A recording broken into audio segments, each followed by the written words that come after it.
En ce moment précis, dans le port du Guilvinec en Bretagne, le directeur d'une immense coopérative de carburant a les yeux rivés sur son écran. Et j'imagine que c'est pas pour garder les cours de la bourse de New York. Bah non, exactement. En fait, il rafraîchit frénétiquement le réseau social de Donald Trump.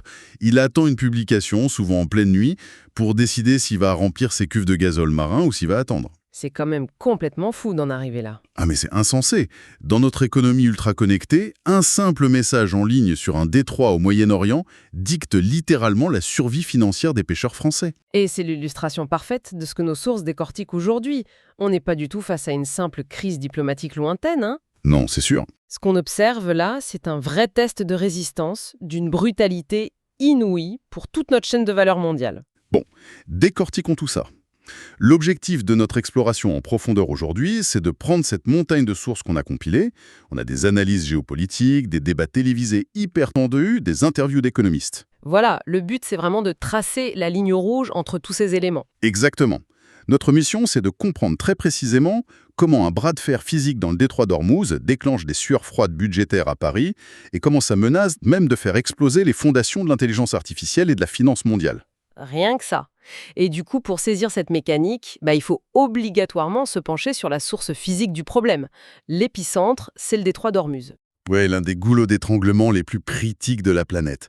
On parle de quoi? 20% du pétrole et du gaz mondiaux qui passent par là. C'est ça, 20%. Et le point de bascule dans nos documents, c'est d'ailleurs cette fameuse anecdote sur les réseaux sociaux. Ah oui, le tweet de Trump, il affirme sur Truth Social que l'Iran vient de lui faire un, je cite, un cadeau en laissant passer 10 navires pétroliers dans le détroit. Et au premier abord, on se dit, super nouvelle, c'est une désescalade. Bah, c'est ce que j'ai pensé en lisant ça la première fois, oui. Sauf que l'analyse stratégique de ce message révèle tout autre chose.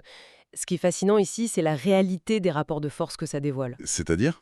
Dans les relations internationaux, faire ce genre de cadeau, accorder un droit de passage, c'est le privilège de celui qui contrôle le terrain. Ah, je vois. En se félicitant publiquement de ce geste, la présidence américaine reconnaît en fait que c'est l'Iran qui tient fermement les clés de ce détroit et pas du tout la flotte américaine. D'ailleurs, les sources mettent en lumière une faille logistique américaine assez sidérante là-dessus. On s'imagine toujours l'armée américaine omniprésente, superpuissante. Ouais, la fameuse force de projection intouchable. Voilà. Et pourtant, les rapports indiquent qu'ils n'ont actuellement aucun navire démineur dans cette zone. Zéro. C'est dingue. Les 4 navires qui étaient là depuis les années 90, ils ont été rapatriés à Philadelphie en février pour être démantelés. Pourquoi laisser une telle faille? En fait, c'est un calcul qui se heurte à la géographie pure et dure. Le détroit d'Ormuz, il est extrêmement étroit et surtout les eaux sont très peu profondes. D'accord. Et face à ça, la stratégie iranienne, c'est une guerre asymétrique redoutable. Ils utilisent des milliers de mines sous-marines qui coûtent rien du tout, super faciles à balancer depuis des petites barques. Ouais, et j'imagine qu'une seule mine suffit à faire des ravages. Exactement. Une seule mine qui touche un super tanker, ça paralyse le trafic mondial parce que les primes d'assurance maritime explosent instantanément. Et sans navire démineur sur place, La marine américaine perd totalement sa capacité à réagir vite. c'est ça. Ils ne peuvent plus garantir la libre circulation. Je lisais aussi dans les analyses tactiques l'idée d'une intervention terrestre, notamment pour sécuriser l'île de Karg. Ah oui, le fameux robinet principal du pétrole iranien. Voilà. L'argument, c'est de dire on sécurise le robinet, on rétablit l'équilibre. Ouais, c'est une illusion totale que les experts écartent direct. Contrôler l'île de Karg, ça résout pas du tout le problème du transit. Tu peux me donner une image pour comprendre? Bien sûr. En gros, prendre cette île, c'est comme prendre le contrôle d'un immense château d'eau. Tu peux hisser ton drapeau dessus, crier victoire, super, mais c'est totalement inutile si la seule canalisation qui mène à la ville, donc le détroit, elle est bouchée avec du béton. Ah ouais, vu comme ça, c'est clair que ça sert à rien. Surtout que nos sources rappellent que le conflit a déjà débordé, hein. Il y a près de 40 infrastructures pétro-gazières du Golfe qui ont été frappées. C'est énorme. Le Qatar a même perdu 20% de sa capacité de liquéfaction de gaz naturel, et ça, les réparations vont prendre des années. Ce blocage physique insoluble, il déclenche une onde de choc tarifaire à la vitesse de la lumière. Si on regarde l'Asie, c'est carrément l'état d'urgence. Le Sri Lanka est passé à la semaine de 4 jours. Le Pakistan impose le télétravail pour rationner l'énergie. Et quand on regarde comment cette onde de choc arrive en France, la réaction initiale, c'est une sacrée bataille sémantique. Ah oui, la confusion totale au sommet de l'État, hein. On a le ministre de l'économie, Roland Lescure, qui commence par parler d'un choc énergétique d'ampleur devant les députés. Ouais, avant de faire un rétropédalage complet le lendemain matin à la radio. C'est ça. Il affirme que non, il n'y a aucun problème d'approvisionnement. Il refuse catégoriquement le terme de choc pétrolier. C'est un peu le syndrome du nuage de Tchernobyl appliqué à l'économie, non? C'est exactement l'expression que j'allais utiliser. L'idée magique qu'une catastrophe mondiale s'arrête à la frontière française. Mais essayons d'être objectifs et de comprendre sa logique. Vas-y. Factuellement, la France a d'énormes réserves stratégiques et s'appuie massivement sur le nucléaire pour son électricité.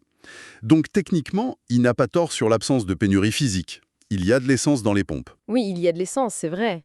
Mais c'est vraiment l'arbre qui cache la forêt de l'inflation, ça. La distinction, elle est super importante.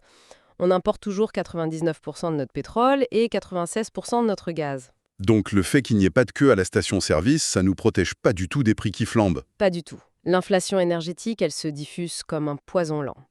On prévoit déjà des hausses mécaniques sur les factures de gaz de 15 à 20% d'ici juillet. Ah ouais, 20%. Et du coup, nier le terme de choc, ça crée une dissonance cognitive énorme pour les gens qui voient le prix du litre exploser à la pompe. Et c'est exactement ce qui amène la fracture politique dont parlent nos documents. Les positions sont totalement irréconciliables. On l'a bien vu dans les débats. D'un côté, on a le Rassemblement national qui exige des baisses massives et immédiates des taxes sur le carburant. Et de l'autre, la gauche qui réclame des chèques énergie d'urgence et veut bloquer les marges des géants comme Total. Et face à ça, le Premier ministre, Sébastien Lecornu, il ferme la porte à tout le monde.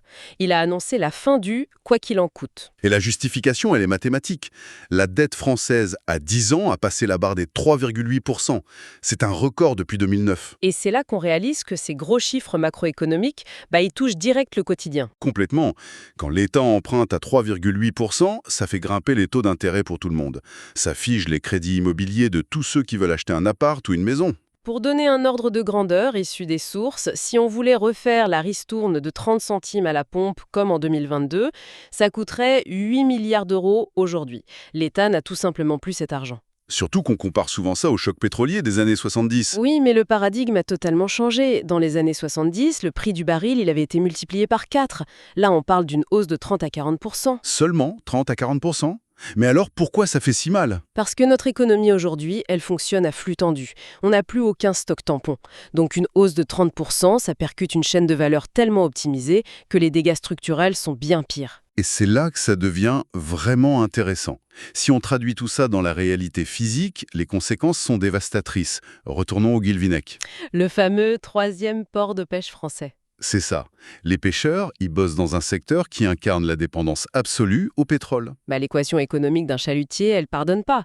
Le gasoil, c'est leur premier poste de dépense. D'après les reportages sur place, le gasoil marin a passé le cap de 1 euro le litre, ça double purement et simplement leur coût. Dans les sources, on suit l'histoire de Philippe, un marin pêcheur. Oui, et il a fait le calcul, il va perdre 800 euros sur sa paye ce mois-ci. 800 euros. C'est énorme.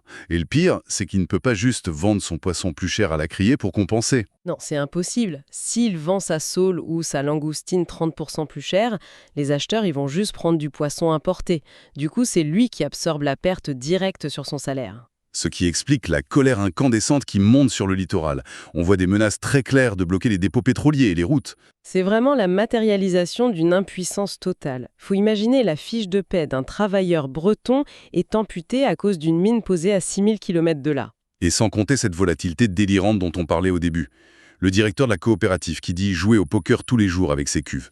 Un tweet apaisant, le baril baisse de 15 centimes. Un tweet agressif, il monte de 20 centimes. C'est ahurissant que la trésorerie de centaines de boîtes locales dépendent des insomnies d'un chef d'État américain. Ça montre surtout l'asymétrie hyper malsaine de cette crise.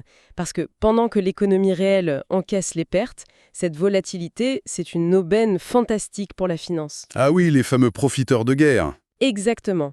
Nos sources relèvent qu'avant même la publication d'un message qui parlait de potentiel pourparlers de paix, il y a eu une transaction colossale de 580 millions de dollars sur les marchés pétroliers. Un gros délit d'initié, quoi. Voilà, ça prouve que l'instabilité géopolitique, c'est devenu une machine à cash pour une minorité super bien informée. Mais attends, si une hausse de 30% de l'énergie suffit à balayer les marges d'une industrie physique comme la pêche, que se passe-t-il quand on applique ce même choc aux marchés financiers? Des marchés qui sont infiniment plus endettés d'ailleurs. C'est là que l'analyse bascule sur les avertissements de Richard Buchstaber. Et le gars, c'est pas un rigolo. Non, c'est clair, ce n'est pas un alarmiste de profession. Cet ancien haut responsable du Trésor américain, c'est quand même l'homme qui avait anticipé la mécanique exacte de la crise des subprimes de 2008. Et son diagnostic actuel fait froid dans le dos. Il dit que l'inflation énergétique frappe un système financier saturé de risques invisibles. Il pointe deux énormes bombes à retardement. La première, c'est le marché du crédit privé. Alors, le crédit privé, j'ai essayé de démêler ça dans les notes. De ce que je comprends, c'est une sorte de shadow banking, le système bancaire de l'ombre. C'est ça. Depuis les lois post-2008, les banques classiques sont hyper surveillées. Du coup, les entreprises, pour trouver des financements, elles se tournent vers des fonds d'investissement privés qui sont, eux, totalement opaques. On parle d'un marché de plus de 2000 milliards de dollars aux États-Unis. Mais c'est quoi le mécanisme exact? En quoi Hormuz menace ce marché-là?